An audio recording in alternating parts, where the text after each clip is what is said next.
পলিটিক্সের মধ্যে, রাজনীতির মধ্যে আমরা যেটা দেখতে পারি, মানে প্রথম থেকে যদি আমরা দেখি, আপনারা খুব সুন্দরভাবে কিছুজন বলেছেন যে উমামা আপা, হেমা আপা, আপনারা তো মানে নিজ থেকে অনেক বড় মানে স্টুডেন্ট লিডার্স, ভেরি ইমপ্রেসিভ।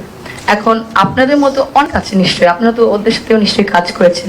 এখন ওদের জন্য যদি আমরা ঠিক মতো না চিন্তা করি, ঠিক আছে, স্টুডেন্ট লিডার থেকে, লোকাল গভর্নমেন্ট থেকে ওই পাইপলাইনটা যদি সৃষ্টি না করা হয়, আর ওই পাইপলাইনটা ধরে রাখা যদি না হয়, তাহলে মেরামত করা না হয়, তাহলে তো সুযোগ সুবিধা থাকবে না।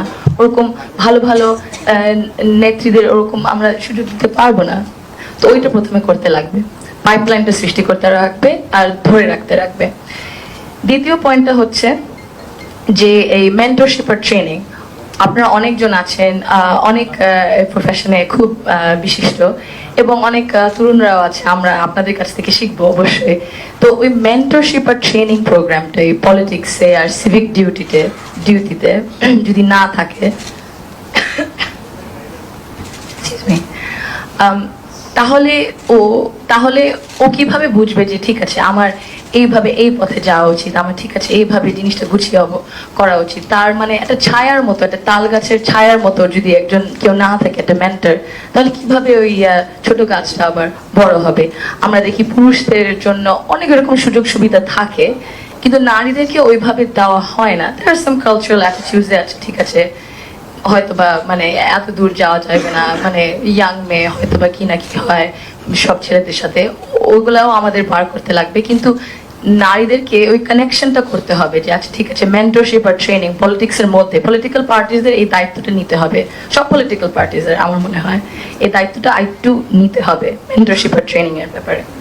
আর একটা বড় বিষয় যে ফাইন্যান্সিং এর ব্যাপারে, ফাইন্যান্সিং ও বিরাট বড় একটা ক্যাম্পেইন যদি করতে চান, রাজনীতিতে যদি চলতে চান, ফাইন্যান্সিং যে পলিটিক্যাল পার্টিসদের মানে ইকুইটি, ইকুয়ালিটি তো আমরা জানি সমান সমান, ইকুইটি হচ্ছে বোঝা যে বৈষম্য হয়, কিন্তু ওই জিনিসটাকে ঠিক করার জন্য আরো সুযোগ সুবিধা দিতে হবে।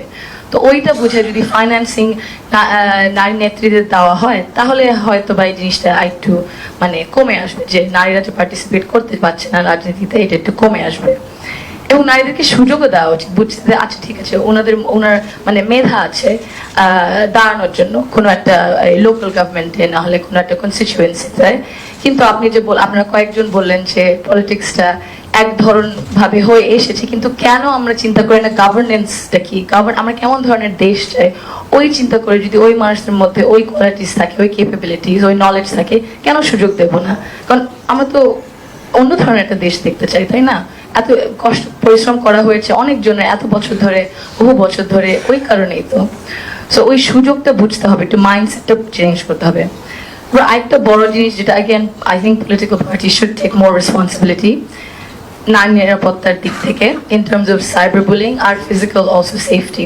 যদি কোডস অফ কন্ডাক্টস থাকে প্রতিটা পলিটিক্যাল পার্টির, যে আচ্ছা ঠিক আছে যে এই মানে আমাদের আইন তো আছে, কিন্তু পলিটিক্যাল পার্টির দায়িত্ব নিতে হবে, দায়িত্ব যে কোড অফ কন্ডাক্ট সেফটির দিক থেকে, যদি কোনো নারী নেত্রী, স্টুডেন্ট লিডার্স কোনো কিছু হয়, তাহলে ওরা ওদের মানে এই লিগাল নাহলে কোড অফ কন্ডাক্টের মধ্যে ঠিক আছে, ভিতরেও যদি কিছু হয় আমরা দায়িত্বটা নিব যে আমরা ওনাকে প্রোটেক্ট করবো, ওনার পাশে থাকবো, ওনার পাশে দাঁড়িয়ে থাকবো, ছেড়ে দেব না।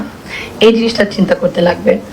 এবং ইনভেস্টমেন্টটা আপনারা কয়েকজন বলেছেন, ইনভেস্টমেন্টটা বারবার শুধু একবার দুইবার একটু মানে দেখানোর জন্য করলে হবে না, আমাদের বারবার ইনভেস্ট করতে লাগবে। অ্যাগেন ইকুইটির ব্যাপারে যে বললাম, বৈষম্যটা আছে, এই জন্য আরো চেষ্টা করতে হবে, ইনভেস্ট করতে লাগবে। আপনার যে এত সুন্দরভাবে কথা বলেছেন, আপনাদের সাথে মানে একসাথে হয়ে যদি ইনভেস্ট করা যায়, পলিটিক্যাল পার্টিস যদি একটু more open to collaborating with civil society, with intellectuals, এত মানে মুক্তিযোদ্ধাদের সাথে, শিক্ষকদের সাথে, স্টুডেন্টসদের সাথে, লয়ার্সদের সাথে, তাহলে আমার মনে হয় মানে আমরা সুন্দর একটা দেশ হয়তো গড়ে তুলতে পারবো।